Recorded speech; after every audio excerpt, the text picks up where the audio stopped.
Welcome to episode 25 of the Normless podcast. I am Andrew Hamilton. All right, mate. Thanks for joining us on the show today. I heard that you've got a show coming up in Perth this weekend, which is exciting. I do indeed. Yeah. This will be my first time performing in Perth. So I fly there on Thursday. I'm doing a few other shows, and then I do my solo show there on the Saturday at Oasis Comedy Club. So I'm pretty G'd for that. It's going to be great. So, long flight for a domestic flight, 4 hours or so. How do you pass your time, mate? Have you got any other podcasts to listen to besides the shit going sideways pod? I listen to a lot of comedy podcasts. I listen to Kill Tony, which is like an open mic live comedy podcast. I listen to Tuesdays is Stories with Joe List and Mark Norman, which is one of my favorite podcasts. And then I just listen to some tunes. But this is usually the flights so far where I've been flying around for comedy haven't been as long as this one to Perth. So I haven't really had to think about it too much. But it'll be fine. I probably need to spend a fair bit of time rehearsing my show in my head because it's been a little while since I've done it last. Yeah. Well, it's a beautiful place over there in Perth. I think the last time I was over there was just before COVID, around the end of 2019. Yeah, situated on the Swan River there. There's plenty of lively bars and markets, so I'm sure you'll have a good time. Are you over there for long or just over the weekend? Just there Thursday to Sunday. So I'll be spending most of my evenings in dank comedy clubs full of Perth people, hopefully trying to make them laugh. And then hopefully if the sun's shining, I'll spend some the daytime outside. If people are interested, how do they get tickets, mate? Well, that's a good question. They can either go to the I think the Oasis Comedy Club website, or they can hit me up on my socials. I've got links in my bio on both TikTok and Instagram to any information about that. So my Instagram is just Andrew Hamilton Comedy, and there's information there. But that's on Saturday at 6:30. I'm doing my solo show, which is essentially just me on stage for an hour talking. The show's called Jokes About the Time I Went to Prison, and it's all about me going to prison for psychedelic drugs, and I guess the humor I saw within prison and then my life after it. So yes, if that sounds like your cup of tea, you're more than welcome to come along. Which is really going to form the basis of a lot of what we're going to discuss today. So we're going to dive right into your story, and it's it's not your typical rags to riches story. We had the Confit boys on recently, and they were talking a bit about Confit pathways and how that developed through their time training in jail. Yeah. Before we get to your actual time and your experience in jail, take us back to, I guess, the time when you initially started selling magic mushrooms and how you got into dealing drugs. Sure. So, I was about 20 years old. I was at uni in Bathurst studying communications, and I went to Thailand and experimented with drugs. I went to a place on a little island called Copenhagen that had a place called Mushroom Mountain, and I had magic mushroom shakes, and they were so much fun that when I came home, I told my mate how good magic mushrooms were, and he started researching how to grow them. And then next thing you know, we had enough for us to have fun with friends, and so we'd go to parties and we'd just trip out of mushrooms and have the best time. And then over time that escalated to friends wanting to buy them, then friends of friends wanting to buy them, and next thing you know, it was a good little side hustle, making me some extra money for beers and help subsidize my rent. And over time that just continued to grow and grow and grow. And at the time I had a pretty big gambling problem, so it was certainly something which was helping me just to continue to live. Whenever I've kind of fucked up with my gambling and blew everything, the amount of times that selling mushrooms got me out of the trouble, was just ridiculous. And so over the course of almost 15 years, that kind of went from being a small business to being a massive business and a huge earner. And I'd branched out by that stage to other psychedelics, acid, MDMA, ketamine, and I was also using a lot and selling a lot of cocaine. And you talk about how you were probably one of the biggest suppliers in Sydney at one stage of magic mushrooms. Of mushrooms, yeah. And would you put this down to the fact that you were a little bit novel in terms of having your magic mushrooms in pill form? Is this something that you think people were quite intrigued by and interested in, and made it easier for them to get down the dosages they needed? I think that was part of it. Yeah. So the reason why we did that was because when I was first eating mushrooms, they were just these fat, wet mushrooms that we had to try and figure out how to eat. So that was hard. You're like, ugh, like I want to get high, but the taste is terrible. I'm like, what am I doing? So yeah, eating half a jar of peanut butter just to get this fucking mushroom down. So I was like, there's got to be an easier way. So we were like, so I said, look, what if we dehydrate the mushrooms, blend them up into a powder, and then cap them? Because then you can control the dosage. We know how much you're having in a single dose, and then you can also get past the taste. So that ended up being a huge part of making the business a lot easier because I didn't have to be constantly, whenever people wanted to buy them, worrying about weighing up mushrooms. I just knew exactly how much was in each cap. And it just made it easier for people to want to buy them because they didn't have to worry about the awful taste. So yeah, that was a huge part of it. And so what was the next part of the question? I guess, going through the process of producing. So initially you got into taking magic mushrooms, then you're producing it and selling it. Yeah. We're gonna get into a little bit about how you managed your business in Potts Point, the pizza joint there, and how you had that novel approach of having a menu for dogs and that kind of thing. But you had the pill format of the magic mushrooms. Do you think that you found out that novel way of producing and selling was a good way to bring in a larger client base? Yeah, for sure. I think it was also the fact that no one else was growing mushrooms in like commercial quantities. Like some people would go picking, and then but that was seasonal. And so the fact that we were growing them all year round just meant, and we had consistency of product. It was good quality, and people knew the dosage. All this kind of stuff just helped us to really carve out that over the course of over a decade. I have a kind of a mini monopoly on it, that I was just the go-to mushroom guy. And even when I talk to people out at parties and they'd be like, oh, I can get some mushroom caps, I could ask them enough questions that would always trace back to me. So I kind of, it seemed like if there was anything in mushroom cap form, 9 times out of 10, it would be someone that had got them off someone that got them off me. So that showed me just how much, a little competition I had with mushrooms. And but I try to focus on the reason I had a profitable drug business is because I focused on selling good drugs at good prices, and I had fantastic customer service. If anyone was ever unhappy, I'd refund them or whatever, because no one asks their friend, oh, where'd you get those shit drugs, right? They ask, where'd you get that good stuff, right? And that's how you build a customer base. So that was my focus. And over time, there's guys that try and rip people off for greed, and that's a pretty short term view of it. But I thought if you take care of people, then you'll end up with a pretty big business. And that's the way it went.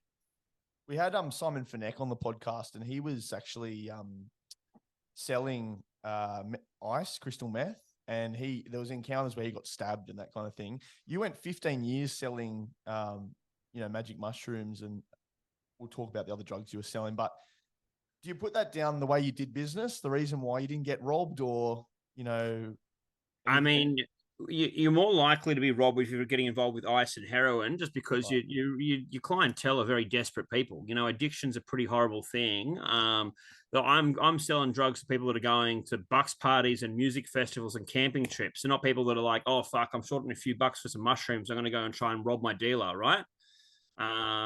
So I think it was part of it was the fact that I was pretty careful with building out the client base. It always had to be people that I knew, and then people that referred a friend. So they had to be always accountable for someone. So there was that. And then the fact that the profile of the drugs weren't ones that are necessarily associated with huge amounts of violence. But I mean, surely cocaine, yes, and perhaps at the higher end MDMA. But I mean, psychedelic drugs at a street level, people aren't committing major felonies to fund their mushroom addiction. It's more of a positive experience for a lot of people, like you had in Thailand. Yeah, so. Totally. People would come back to me and be like, man, can I give you a hug? That changed my life. It's opened my mind to a career change or a relationship change or something which has put them on a positive path. And when that happens, you're like, well, I don't really feel like these drugs should be illegal because they're not the evil I'm seeing in the world. And you were talking to Gary Jubelin recently on the I Catch Killers podcast, and he was talking about the irony of the fact that while you were in prison, these magic mushrooms were actually legalized. So do you feel like someone owes you something for the fact that an apology? No. I mean, look, It wasn't. That was actually about a year after I got out of prison. Just after I got sentenced, that Right. they legalized them for medicinal use.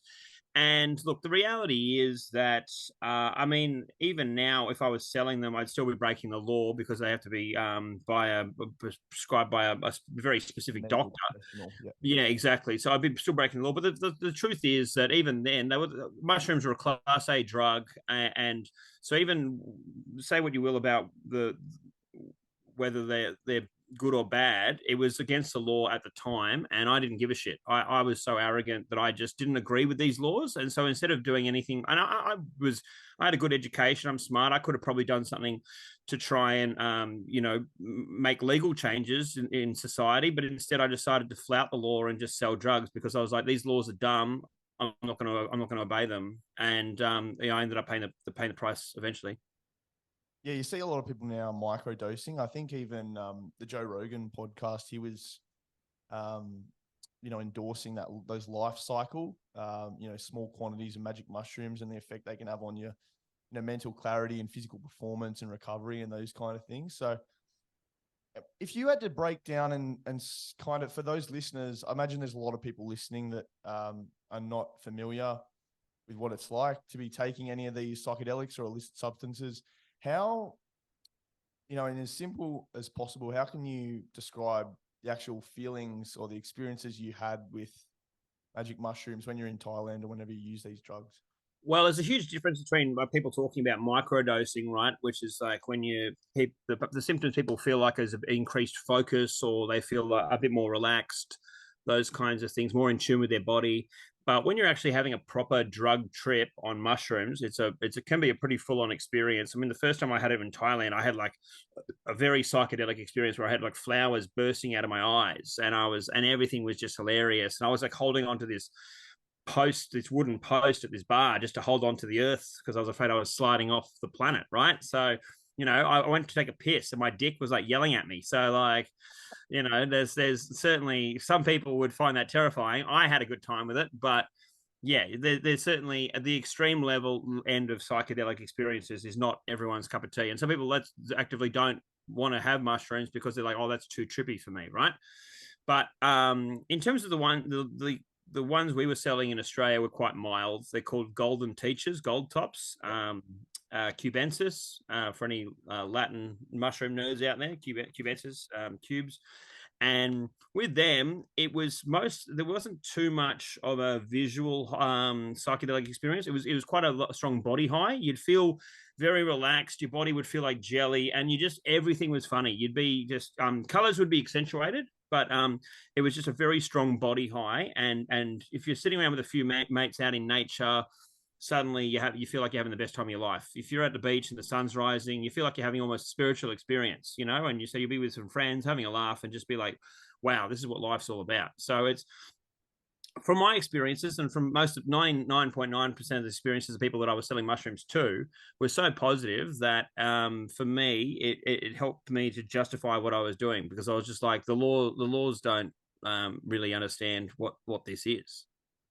Did you find that you were getting a lot of anxiety, I guess, housing all these illicit substances and drugs, but you kind of justified, like, tried to reason with yourself and justify that you're actually doing a good thing? I think you have a laugh about how when you got out of prison, you were sentenced to community service, but in selling magic mushrooms, you're almost doing your community That's service. how I felt. Yes, certainly for sure. I mean, there were guys that there was a guy I sold MDMA to because he was a British war veteran who had PTSD, and he found that the only way he could have effective psychotherapy was if he took MDMA during his counselling sessions. And so, I talk to people who have various psychological disorders, and they would find a way to medicate themselves either through MDMA or mushrooms or whatever. And it's not I'm not a prescribed doctor. I can't tell them what, but all I can say is that they found a way that worked for them that was helping them to get through their life. And so that was when I was like, well,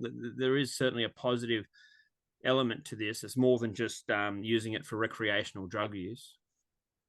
So tell us how life was, I guess, prior to your conviction. So we just talked a little bit about the fact that you were sentenced to community service. So you got 200 hours of community service once you were released. Yeah, that's right. Yeah, So I was in remand, which is basically unsentenced prison, yeah, and then I got eventually got bail to my parents' place, and I was under house arrest for about almost 6 months. yeah. Then those bail rules got relaxed, so I could perform stand-up comedy, but I still had a curfew, and I had to report to the Right. police station every day. And then I got sentenced in July last year, so just a little bit over a year ago, and I got sentenced to an intensive corrections order (ICO), Yeah. which is essentially me doing a 2.5 year prison sentence in the community. So as part of that, there's some strict rules around that. The first rule, which I thought was very strict, was that I'm not allowed to commit any more crimes, which I thought was very inconvenient for me, to be honest with you. But other than that, I also have to do community service, and I have to ask permission from the Department of Community Corrections to leave the state. So they're usually pretty good. They're really encouraging. I'm thankful of. They're really encouraging of me doing comedy. So anytime I've asked to go interstate, they've always said yes, and I'm very fortunate that I've had that level of support from community corrections. So prior to you actually being arrested, Yeah. I understand you were raised at St. Ignatius College, and you had a career, like a pretty good career in public relations, and you went to university. So it was all green lights from a young age. You were well positioned to have a good quality of life. Why did you go down the drug path? And How'd you fuck it up? Yeah, yeah, yeah. I mean, look, I was selling drugs pretty much the whole time I had my PR career, and I was making more money from the drugs. But I guess I needed some kind of mental stimulation. There's not a huge amount of mental stimulus in selling someone a couple of mushrooms. So I was doing the day job because I enjoyed it. I found that I was passionate about it. So yeah, I worked in public relations for many many years, and I worked in some big agencies, and then I worked in smaller agencies, and then eventually that kind of I became increasingly unreliable at my day job because I was becoming more and more of a coke addict, and then I left that and then spent a couple of years just purely selling drugs and getting fat and doing cocaine, and that was a pretty bad part. And then during COVID, the first lockdown, I had just had so much dispensable cash. I was just like, I need to do something with this. So I decided to open a pizza restaurant in King's Cross. And so I chucked a bunch of money at that. And that was going pretty well. I mean, we were getting rave reviews. I came up with the idea of us having nutritionally improved pizzas for dogs because I had two dogs, and my ex fiance was constantly getting them puppuccinos, which is like a lot of cafes in inner Sydney have like these stupid little coffees for dogs. So I was like, what can we do for dogs? Came up with a dog pizza, and then ended up getting us a whole bunch of media coverage because I guess it was just so quirky and idiotic, I guess. But so many people would come and spend, a bit of money on their human pizzas and then a fortune on the dog pizzas because, for their dog's birthday or something like that. So, yeah, I kind of carved out this little business. It was going well. We were getting rave reviews. And unfortunately, it costs so much money just to keep a restaurant operational, particularly in the first couple of years, and particularly more so because of COVID. So, yeah, when I got arrested while that was in operation I got arrested on the 4th of June 2021. It was when the New South Wales Organised Crime Squad raided my house, and then the restaurant kind of ran out of money and went under pretty soon after that. so when you were like, let's take you to rewind back to where you were talking about the restaurants and the dogs. So my partner, she gives her dogs like little cup of cappuccinos, and it's just cream in a little cup, isn't it? They're so stupid. Yeah, It's so fucking dumb. yeah, yeah. But they love it. The dogs love it. And the pizzas, like, how do you get around? I imagine you'd have to have very specific toppings and Yeah, that's right. So we instead of using a tomato sauce base, we just use a flour tortilla, and then instead of a tomato sauce base, which is too high in sodium for dogs, we used a sweet potato mash, and then we just put like either some chicken or kangaroo bacon, which is quite lean, or we had a vegetable one as well, and then you can have a little bit of cheese. I mean, dogs aren't, I suppose, it's considered a treat. The dogs aren't meant to be eating this every day, but as a treat every now and then for a special occasion, it was totally nutritionally fine for a dog. a real hit around the people of Potts Point. I think especially the gay community. You said to Gary recently was a real draw card. They've got so much money, right? Double income, no kids, and they and they have dogs that they spoil rotten. So yeah, there's a large gay community in Potts Point, so they loved it. Yeah, it was awesome. But the puppy veto as well. You had like a bone broth, which was like meant to be like a substitute for an alcoholic beverage they could have with the pizza as well. And You're well researched. Yes, we had a puppy vino. Yes, so that was just made from the offcuts of meat. We had it was essentially a bone broth, and yeah, so the dogs would come and lap up a puppy pizza and a puppy vino, and like that's what 20 that's $20 worth of food just on the dog. One dog. Sometimes people would come. It'd be four people with five dogs, and they'd rack up $100 just on the dog menu, and you're like, this what have we created? when you were advertising for staff, did you have to include job roles? Descriptions include picking up dog shit, cleaning the vomit up off the floor. Luckily, we never had, from my recollection, no dogs ever seemed to shit when they were there. I think the most we were pretty lucky with that. But no, I hadn't had that in the job description. I think that was something I waited till they were interested. Then I mentioned, oh, by the way, you're gonna have to be serving a few pizzas to dogs, which for some people is actually like that's a draw card. They're like, oh, great, that sounds like the best part of the job, and it was. We had so many funny photos on social media. It was a fun little time, but sometimes these things come to an end more abruptly than you'd like. With your partner at the time, when you were I think you were 36 years old when you got sentenced to your 4 months prison, and this was for a commercial supply of drugs. I understand she was with you at the time. She was taking and dealing drugs. Is that correct? Or she wasn't dealing drugs. She was just because we lived together and I just had so much drugs around. She was using a lot, and yeah. So I think she'd had too much cocaine and not enough sleep, and she'd had some kind of psychosis, and ended up thinking that the mafia or something were trying to kill her and running off and getting picked up by police and telling them that I was a massive drug dealer and that the house was full of drugs, and that was a problem because it was true. And so, you can see how that would be a problem. So yeah, then it was not long after that I got raided by the cops, and it all went to shit.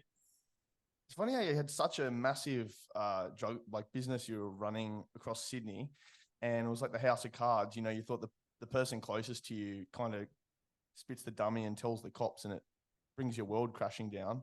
What was that feeling like? Well, I mean, I was selling drugs out of my house for 15 years, and it was never a customer that had screwed me over. Yeah, it was the girl I'd planned to marry, so that kind of sucked. But like, I knew that she'd not meant it. She was just in a bad mental state, and so and I was the one that introduced her to cocaine, and so I would never blame her for any of this. It was a mess of my own making, but yeah, it is sad. I lost my home, I lost my business, I lost my fiance, I lost my dogs, and so it was a pretty tough series of blows, all kind of rapid succession, and that was I guess the low point for me, where I sit and have a look at myself in the mirror and think about how I wanted to change, and I guess that's the thing that spurred me onto comedy. And so, like, in terms of conjugal visits as well, I think Melbourne, they do that kind of thing. In Sydney, yeah, I don't even know. I'm not 100% sure if that even still exists in Melbourne, but it's certainly not a thing. It's certainly not a thing in New South Wales. And even then, I don't know if you have to be officially married or not. I'm not sure how it works, but yeah, it's certainly not something that I ever enjoyed, my friends. So talk us through, Andrew, the actual experiences you went through when they were raiding your house. I must have listened to this 4 or 5 times, and every time I still piss myself laughing the fact you stood behind the door when they came up the stairs. But tell us what the Raptor squad were like when they smashed through your door and eventually pinned you down.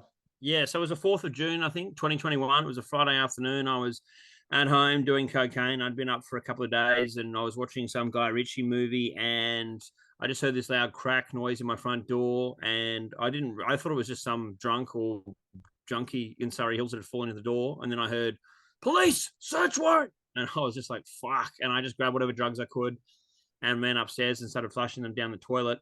And then they smashed through the door a few seconds later, and then they started charging up the stairs, and I quick thinking, I thought, oh, they won't find me here, and I went and hid behind the second bedroom door. And I mean, I was a fat cunt at that stage, so the Running door fast. was sticking out, so it wasn't very hard to find me. And yeah, then they threw me down, they pinned me to the ground, and they said, "Stay down, you fat cunt! You got a tiny cock," which was such a funny thing to say, and also so weird because I had pants on. Like, I was like, how does he know? How does he know that I've got a tiny cock? I mean, I do, but how did he know? So, um, yeah, then I had to sit there as they issued me the search warrant, and it was just a house full of cops, but like 15 dudes up in my house standing all around me. And then yeah, they most of them bugger off, and then there's just a smaller unit that just start to tear the house apart and search it. And I sat there for hours as they searched the house and found drugs and cash and drugs and all kinds of pieces of evidence. And yeah, then they kind of read that through to you, and then they take you to the police station, and it's all over. I got refused bail and put on a truck to Parklea prison. It's the gravity of the situation though. When it was happening, you would have been high on magic mushrooms and coke and that kind of thing. Yeah. In that moment, like what were you feeling? Were you in a sense of shock, or was it just completely, I guess, oblivious to what was happening and you're just in your own little world? I mean, yeah, I was pretty high, and they asked me if I wanted to go to the police station or sit there while they searched the place, and I was just like, I don't want to go to the police station now because I'd just be so bored sitting in a holding cell. So I almost just chose to be there just to fucking not be losing my mind at a boredom. But I mean, it's not fun sitting in your house knowing like that there's a bunch of hidden drugs or cash somewhere that they're slowly getting closer to, and you're like, maybe they won't find it, and then of course they find it. So yes, it's not a fun thing, but it was, yeah, it all happened so suddenly, and I was high, so it wasn't really a moment where I started to really process the gravity of the situation fully.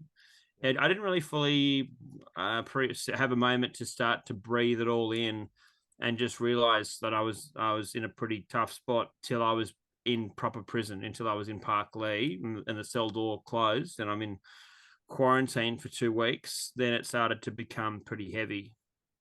It's pretty bad the way that the police, I guess. I know you say you don't think much of it, stuck off a water's back, in terms of the gravity of the whole situation, but the way they spoke to you, pin you down, and call you fat cunt and all that kind of thing. Like, were you able to? Did that guy get in trouble or anything? Did you report him or anything? Or was there any? Nah. It was funny. I mean, you got to think that these guys are so used to like raiding houses full of guns and like violent criminals, and so God knows how many bloody coffees or Red Bulls they're having before they storm a place. So they're not usually raiding some guy with no weapons who's a mushroom guy who's fucking, non-violent. They reimbursed you for the door.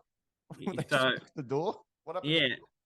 Oh yeah, the door got totaled, but like it's like I don't begrudge them that. Like, and I have, it's one of my best jokes. It always goes well out of it. So it's not something that I've ever really held against them too much. Like, yeah, you can't imagine what their job must be like every day. So once you had been convicted, you're going into prison. Which prison did you initially go to? You're in remand. Yeah, whereabouts? I went to Parklea first, which is so Parklea and Silverwater are both considered like transit prisons. You get sent there as soon as you get arrested and you get refused bail. You usually get sent to one of those until they kind of process you out to another prison based on your classification. So because I was on an A classification, which is the most serious one, because I was on serious drug supply charges, I could only be put in maximum security. So they try and figure that out, and then they send you to another remand place. I mean, some guys stay at Parklea. Mm-hmm. I was hoping to stay there because I ended up getting a job there and wanted to stay there because I'd gotten into the rhythm of prison and made some mates. But yeah, then I got sent to Long Bay, and that was hard at first. Like, yeah, when you first get told you're going to another prison, they don't tell you where you're going, and you're like, fuck, I've got to start at square one again. Getting to know people, You don't know whether you're going to be in trouble in that yard. So it's yeah, it was probably what bits of the whole thing. And then yeah, I ended up at Long Bay for 2 months, and then eventually got bail after that. You didn't get a choice of, like, I think we were talking about Andrew and Joe, and they were talking about how they had an opportunity to choose where they were going at certain stages. That was never a preference for you. You do get that once you get sentenced. So if I when I got sentenced, if I had to do more jail time, Okay. I could have put in some requests for preferences on where I did my time, and at that stage I would have been in minimum security after I got sentenced. But when you're in the remand part, you don't have any say over where you get sent, and so sometimes there's poor guys that are in remand as their trials ongoing for like a couple of years, and they're getting moved prisons every few months, and they've got to start again. So by the end, they're going crazy, they're losing their mind, and because they stop trying to bother to get to know anyone because they're like, oh, what's the point? I'm going to be moved to another prison in like 8 weeks. So that's a pretty tough part on guys' mental health is just the constant change because big part of prison is just getting used to a routine. And once you get used to it, you can make peace with it and just do your time. But it can be quite disruptive on your mental health when you're remand, being constantly moved around like fucking like a cattle, you know. I mean, one of the commonalities in that respect that I've seen across, now speaking, as I said, to the Confit boys and people like yourself, that prison isn't as arduous as it's made out to be by a lot of people. I think in your own words, you said it's quite a stress-free, relaxing to some extent experience where you had time to process your thoughts and It depends on the people. I mean, certainly you speak to any guys that did jail in the 80s, 70s, 80s, 90s, it sounds like it was just a different world. It was really, really brutal back then, right. both in terms of the other inmates, but also in terms of the guards. But these days, and I can only speak from my experience in New South Wales in two Maxo remands, but I got treated great. I know if you're in there on what are considered putrid charges, like if you're a snitch, Yeah. if you're an informant, if you're on heinous sex crimes, or if you're just committed crimes that are considered not desirable for the yard, beating up the elderly, bashing your mum, something like that, they're not going to want you in the main yard. But for me, being in there on psychedelics, guys thought that was funny, and because I wasn't part of any kind of organized any gangs, I didn't have any gang beefs, anything like that. I was just considered, I guess, a civilian doing my time, and I was treated great. So yeah, I was just left to be able to just walk the yard, exercise, get sun, get sober, get off drugs, read books, and generally better myself. And so for me, yeah, I had a pretty good time because it just helped me to get back to the self or the version of me that I think I always wanted to be. And you're not worrying about, you don't have to worry about rent or food bills or anything like that. So when you're I just found my life had become so kind of wound up and stressful that I not it's not everyone's story, but for me, I Yeah. found prison relaxing. Yeah. Do you think that's one of the reasons for the higher reconviction rates is that people, if they don't have those opportunities leaving prison, they'll find that prison was an easier option for them to go back in there and For sure. I think there's a couple of things to it. I think so some guys have more power in prison and more respect than they have on the outside. There's a lot of Koori, Aboriginal men. There's so many of them in every prison wing you go to. And they have like brothers, cousins, uncles, all in prisons. And so they go in there and they're safe and they're respected and they're looked after in a way that they don't, not necessarily in the outside world. And so there's not a huge incentive for them to stop. And then plus they don't know any better because yeah, if you get out and you don't have a huge support network when you get out, then and the only guys you identify with are other inmates, then the chances of you continuing crime are high. I was lucky that I just my family and friends stuck by me and really supported me when I was inside, but also when I was out. That just made me want to hugely rehabilitate myself and do something different with my life. But if I didn't have that, I'd probably still be doing drugs. I'd still be selling drugs. I would have just gone straight back to crime because I wouldn't have had any reason to change. yeah, and the reason that we have you on this podcast is not because of all the experience that you had dealing drugs and producing drugs, but it's because of the light bulb moment you had in prison and where you found comedy, which was ultimately your calling. Talk us through how comedy impacted your time in prison. Understand that, making people laugh was something that you found brought you a bit of entertainment value, a bit of peace and happiness, and others' happiness in there that too that was serving time? Sure. I mean, I wouldn't say I was in there cracking gags every day of the week because, like, if you say the wrong joke Right. in prison, things can go pear shaped pretty quickly, you know. So I tried to keep a pretty low profile. Any guys that did time with me would probably say that I try to be pretty invisible. I just hung to my mates and hung and walked around and trained. But there were so many funny things that would happen in jail. You know, blokes would crack a joke, or you know, there was a day in the yard at Park Lee where the guards were calling out for a guy named David Wilson, and then suddenly a whole yard full of like inmates in maximum security are going, Wilson, Wilson, I'm sorry, Wilson, and doing this like Tom Hanks impression. And like, it was so funny because of where we were. And I laughed so hard. And when I was laughing, I forgot about the barbed wire fences and the guards and the cameras, and I was free. And then I remembered where I was, and I was like, holy shit, laughter is such a powerful agent. If it can make you forget you're in prison, then that really opened my eyes to it. And maybe remember that I'd always wanted to do comedy, but I was just too much of a pussy to try. And at that point, I was just like, well, look where you are. I can't really get any worse. Maybe you should try it when you get out. But yeah, it was just laughter is just so powerful and transportive. And when I was in lockup and it made me forget, that's when I was like, if I can spend my life making people laugh and forget about their own shit, even for a few minutes, that seems like something that I want to dedicate my life to. Yep. And the Confit boys, they were talking about training to be free. That's, I guess, the mantra of Confit Pathways. For you, it was like make people piss themselves laughing to be free kind of thing. It was almost like gave people the opportunity to have some fun there. In terms of like you found comedy in prison, but from an actual professional sense, how did you actually get into it once you had left prison? So I guess, did you go to any agencies, or, were there calls in the, online that you had put your name down? Like, how did it all work? It started when I was. Can you hear me? Sorry, Yeah, it's just the internet. That's all right. Just keep rolling, and we'll chop it out.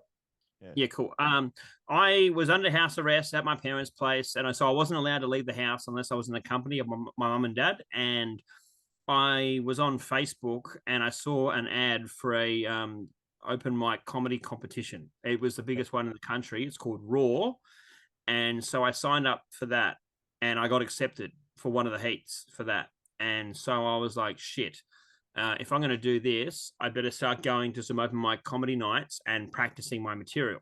And so I did that. And the first open mic comedy night I ever went to was one called Crown Comedy, which is at the Lewisham Hotel every Thursday. And I went there with my mum, and because I wasn't allowed out of the house unless I was in the company of my parents. So I had to bring my mum to my first ever open mic comedy gig. And it was the kind of these open mic comedy gigs. There's many of them that have something called a bucket pull, which is essentially you put your name in a bucket and then they just draw it out randomly. So you don't know when you're going to be on. But I had to ask if I could go on early because I had a bail curfew. And so can imagine when you're with a whole bunch of other open mic comedians that all think that they should be going on early because they're very important. And then suddenly some guy who's never done it before is like, oh, I need to go on early because of my bail curfew. They were like, oh, no worries, brother. They thought that was funny. And then I did the jokes, and it was so nerve wracking because, I'd never done it before, and you're just standing up in front of all these people. And so I just try to just say the words of what I'd memorized, and I didn't really know anything about performance. It was just all about just saying the words, and I got laughs. And as soon as I got some laughs, that just made me relax a bit more. And then at the end, a few people came up to me and they're like, that was awesome. And then I just kept coming luckily soon after my bail rules were relaxed, so I didn't have to come with my mum. So I didn't put her through the torture of open mic comedy, which is something I wouldn't wish on anyone. But so I started doing that most nights and just try to do as many of those before I did this comedy competition, Raw. And then I did the competition and I did great, and I ended up making it through to the state final after I'd only been doing comedy for for maybe like 4 or 5 weeks at that point. And then that's the way it started. I just continued on doing comedy 4 or 5 nights a week. It just became my obsession. And luckily, that was a huge part of our case when I got sentenced. The judge really liked the story of me rehabilitating myself through comedy. He acknowledged that it was not one that he'd ever heard before. That's not usually an argument in Sydney courts. Like, Your Honor, this is how I've rehabilitated myself. I'm telling dick jokes on stage, you know. So luckily, the judge didn't ask me to do some material, because it's mostly about the cops and about my crime. So maybe I would have got a bigger sentence if he had heard my material. But yeah, so now I get to do it for almost, it's a semi-living now. I get paid a reasonable amount of the time to do comedy, and I went to Melbourne earlier in the year to the Melbourne International Comedy Festival, and I did my debut show, which was called Jokes About the Time I Went to Prison. And yeah, I just went there, and I got offered a small room at 10:40 at night, and I just plugged away, and people came, and I started getting good reviews in the papers, and I got nominated for Best Newcomer by the festival, which was pretty wild, because at that stage I'd only been doing comedy for a year, and that's pretty fast to be going and doing your first ever hour solo show. So yeah, it was a pretty big achievement that I'm very proud of, and I got management, I got an agent out of it, and now I've got a book deal, which is pretty cool, and yeah, it's kind of crazy to reflect back on the fact that not too long ago I was sitting in a cell at Long Bay, and now I'm doing this cool shit. And like, you've won a host of awards. You just spoke about the Newcomer Award, but also the Raw finalist as well, I think, in New South Wales. When was that? Yeah, so I was a Raw state finalist by last year and this year. So I didn't make the national final on TV, which was fine. But I got to the state final twice, which was cool. And then yeah, got nominated for Best Newcomer in Melbourne earlier in the year, which was also very, very cool. And yeah, now I'm just a gigging, working comedian, trying to make a living out of it. And hopefully one of these years I will be able to. I guess you find out pretty quickly in comedy if you're cut out, for telling jokes. I guess if you're a chef and you serve up a bad dish, it'll come straight back. You'll get handed your ass and told how you're going to make it better and send out a new one. With comedy, if you fuck up a joke and no one laughs, how do you handle that? Have you had that happen before? Yeah, I've certainly had times where I've been having a rough set, and then you fortunately, if you're any good, you'll probably have maybe a plan B and a plan C that you can pull out just to change up the material. But I've never bombed. Well, actually, that's a lie. There was recently I did bomb to about, I think it was about 4 or 5 people. But you start to get a steer on whether it's the material, whether it's the audience, whether it's the show. And if it's your material, then you need to be good enough to figure out, well, do I scrap those jokes, or do I just need to write them better, or is it my performance? You start to just be able to look under the hood a bit more about and do the diagnostics on what are the reasons why I didn't get laughs. Sometimes you'll do 5 gigs and a joke will kill it in 3 and not do well at all in 2, and then you have to try and figure out, okay, well, is it the joke or was it the vibe? There's all those kind of things. So at the moment, I'm only a year and a half into comedy. I'm still every day I'm learning from what I'm saying, but also the energy of the room and the comics before and after me. There's so much to take in, just in terms of a living, breathing comedy show. And so yeah, I'm just building out my data set in my head so that I can continue to become better and better every time I do it. Yeah, and I guess in terms of jokes from the time I went to prison, your actual show, were you ever worried at any stage that, despite you being very self-deprecating with your jokes and that kind of thing, that people were going to be a little bit against the fact that you were getting paid from making humor out of the crimes you committed? Was that ever a concern in the early days? I wasn't worried about people being concerned about me getting money from it. I was more concerned about just them not liking the material. And so I thought my parents were going to hate it, firstly, when I told them, hey, I want to get up on stage and start doing jokes about me getting arrested and going to prison. I thought they were going to be like, no way, that's going to embarrass us. But they were hugely supportive. They got it. They got it that it was something that I felt driven to do, and they were hugely supportive. And then in terms of the audience, I thought that there was a chance that people were going to boo me off stage or say that they didn't like that, or yeah, that there was going to be more pushback. But I've been doing it now, gigs most nights of the week for a year and a half, and that has never happened. And it's almost the opposite reaction. People are just glad to see someone just stop doing crime. If I'm going to make, if you're right, a lot of it is self-deprecating, but there are jokes I make about drug dealing that I guess some could argue are glorifying it. But I think people get that it's a joke and that it's me, the way of me processing, I guess, my own mistakes and the things that have happened to me. And the jokes are funny, objectively funny. So if someone's also laughing, that's a quick way to kind of change their mind on whatever their preconceived notions. So I'd like to think that, yeah, with comedy, I can change people's opinions a bit about whatever they may think about drug dealers, but also about people that have spent time behind bars. Do you think because you're at such a low point in your life after you just went to prison, and because you had nothing to lose, it gave you the courage to go out there on your first show and crack jokes that maybe you wouldn't have done if you hadn't gone to prison? Or do you think that's just the type of person you are? Well, I mean, yeah, you're right. I never would have been doing jokes about being a drug dealer if I never went to prison for being a drug dealer. I wouldn't be outing myself on stage, right? Like, hey, it was only because I was all over the news as Yeah. that I was like, well, the cat's out of the bag anyway.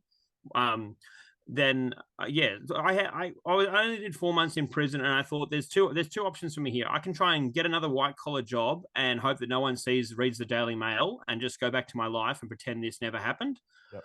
or I You, can do the complete opposite, and I can get up on stage every night and own my mistakes and make jokes about it. And for some reason, that seemed like the craziest thing I could possibly do. And for some reason, that seemed like the thing in my head. I was like, it's so crazy. I bet it will work.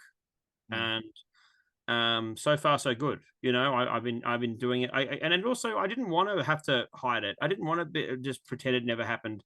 It felt good. It feels good for me to be able to talk about it and be like, hey, this is the kind of fucked yeah. person I was. This is the kind of mess my life was. Let's all have a laugh about it. Yeah. And I think people get that. You know, you got a lot of friends and family that have, supported you, but you've met a lot of new people through the comedy scene as well, which has really helped you. I see. So Flog Cabin, there's a couple of guys there I understand that you're working with. Tell us a little bit about, what Flog Cabin's about and Well, that's just me and two other great Sydney comedians. That's Tom Whitcomb and Daniel Muggleton. yep. And it's just very different from my other podcast, my solo one, where I just talk to people about times when their life went to shit and how they recovered from it. This one's just a comedy podcast. It's just three straight white dudes solving the world's problems, which is just what we really need right now, right? I feel like there's not enough of that in the podcast world, so it's just us talking shit about whatever we feel like and trying to have a laugh and get other people to have a laugh. So that's kind of a new project, and that's a bit of fun. We've only put out a few episodes of that, but we'll see where that goes. And then yeah, I also do this stupid like dad joke series on YouTube called Yeah Mad TV, which is like blown up crazily. That's almost got like 1 million subscribers on YouTube now, and it's got like 1.5 million on TikTok and 500,000 on Instagram. Like that's in like 6 months. It's gone from 0 to 100, and that's the reason why I get stopped on the street. People like say to me, "Are you that idiot that laughs at his own jokes on the internet?" I'm like, "Yeah, that's exactly who I am." Does it get any easier? Like, I guess, as you get more comfortable on stage, does it get easier, or does it get harder because there's more expectations on your shoulders? I think you've done over 300 shows now. Yeah, it's How do you probably like approach? 500. It's probably 500 now. I stopped counting. Uh, yeah, it does get easier. Just to do the standard day-to-day gigs. I think there's certainly ones where it's high stakes. If there's a big reviewer in the room, or if like I'm doing it in front of the biggest audience of my life, or something like that, or like there's a really really big energy in the room, I might be like, okay, this one's quite important. But I mean, I just did a show in Newcastle Comedy Club on Sunday night, opening for Daniel Muggleton, who was on tour, and there was about 85 in the room, and I just felt so relaxed. Like I knew my material. I knew like the Newcastle crowds usually are really really comedy savvy, and so I wasn't nervous at all, and I went up there and absolutely had a ball and smashed it. So yeah, I definitely think it does get easier, and with all the time you spend on the mic, you get better. writing jokes, performing jokes, and just having fun with it. So yeah, I certainly noticed when I first started doing comedy, I had to have a few beers just to really calm the nerves. But I'm trying to do less of that now because I was just getting fat from having a few beers at every gig, 5 nights, 6 nights a week, and then I'm suddenly like, why am I fat again? And I'm like, oh yeah, it's that.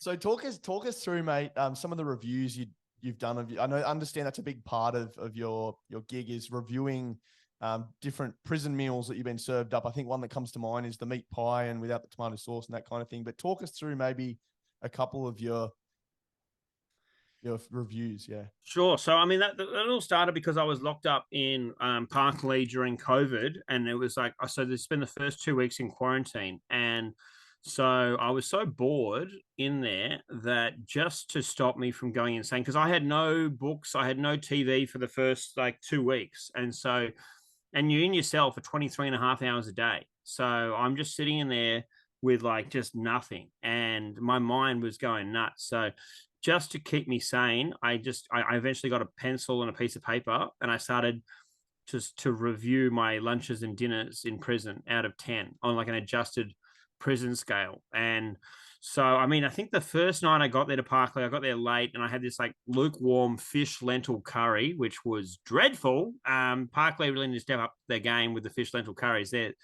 are not good. But yeah, the pies always went great.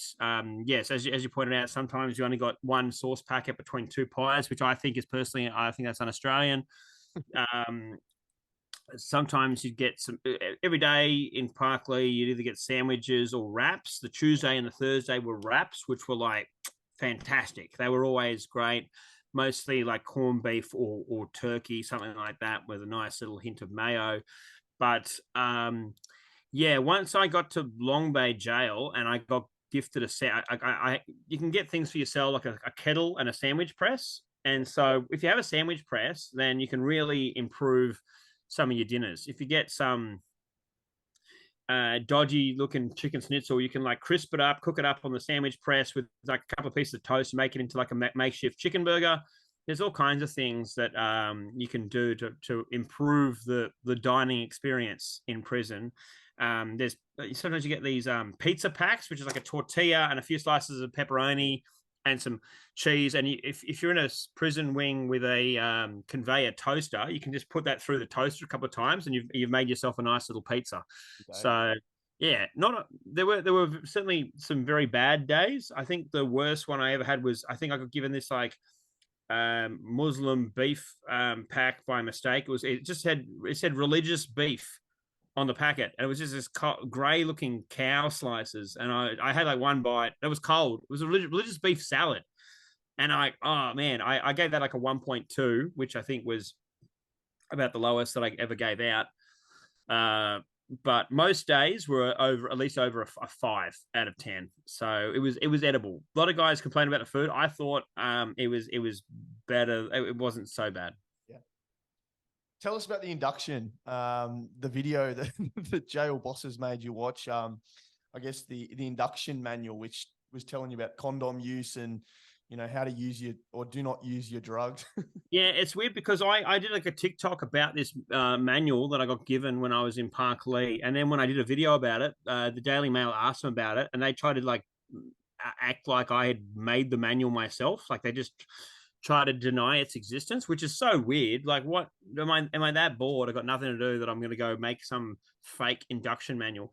But one of the pages was like recommending how you do drugs in prison, and it said you should snort or shelve drugs, shove them up your ass, rather than they're saying you should do that instead of injecting them, right? Because they're worried about guys getting diseases from needles, which is fair enough. But like, just own it. Like, I think that's healthy. It's a healthy recommendation from the prison. I think it was from Justice Health, or no, it was from St. Vincent's Health. I think put the thing together. And then the other thing was something about condoms in prison. And so I just made a joke like that sounds pretty gay, but because without sex, I think. Because there's no women in prison, right? I mean, other than a couple of unattractive prison officers. But yeah, it's pretty slim pickings there. So yes, the manual was definitely real and funny, but I thought that the advice was practical. And so I think the prison officer actually asked you at one point whether you were considering suicide. Yeah, everyone gets asked that. Like as soon as you arrive, they ask you a bunch of questions. Like, are you gang affiliated? Do you intend to kill yourself? Do you need protection? All that kind of stuff. And so, yeah, if you've never been to prison before, then you just ask these random questions. It's hard to know what the correct answer is. I mean, I hadn't. If I was going to kill myself, I probably wouldn't. I'd keep that a secret as well. I probably wouldn't tell her. But in terms of needing protection, when if you've never been to prison before, you don't know. So I just was like, well, I don't think I do. So let's just take a crack at it. Do you think like people who are reconvicted and they probably understand these questions and how this bargaining kind of leads to different opportunities, or like say getting a 1 out cell if they said that they were likely to commit suicide? Did you kind of find You out? wouldn't, yeah, you wouldn't get a 1 out cell if you said that you wanted to kill yourself. They'd probably put More likely you to in. pair you up? They'd either put you with another celly or they put you somewhere that was like constantly under supervision with lights on. They would just make you'd be having a very very bad time in prison if you told them that. But there are guys that do get 1 out cells by saying things like that they're gonna bash or kill someone if they have to live with anyone.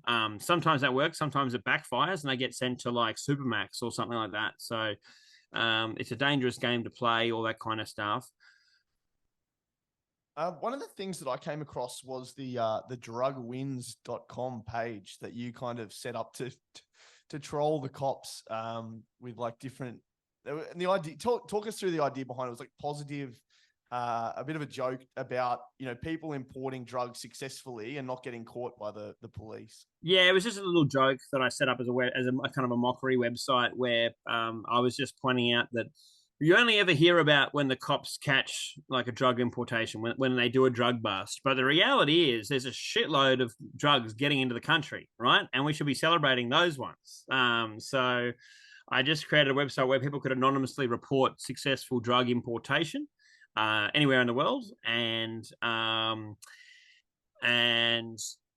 I just thought it was a fun little thing for us to celebrate when the good guys win, right? And so, if anyone actually uses it to truthfully report successful drug importation, and then that leads to them getting caught, well, that's on them. They're a bloody idiot. But yeah, it was totally designed as a novelty thing, and I do every now and then I do get an extra one added to it, which is kind of funny that someone stumbles across it and sends me something. It's like, you know, 3,000 kilos of heroin just got into Bangladesh or something like that. And I'm like, all right, we'll add it to the website. But I was seeing that it's likely not some of it. There was like I think 9 billion kilograms of crystal meth or something in Sydney or Wollongong. yeah, yeah. So anyway, there's a few people having fun and adding to it, and I welcome people to continue to. But yeah, totally designed as a novelty website. All right, mate. Well, before we wrap things up, I kind of set up a bit of a Spotify playlist for the Normless podcast. If you had to pick, we were talking at the start of the show about how when you're heading over to Perth, you might be listening to some tunes. If you had to pick one band or song, which would it be? I'm actually going through a bit of a country music phase at the moment. Yeah. What about some Morgan Wallen? Yep.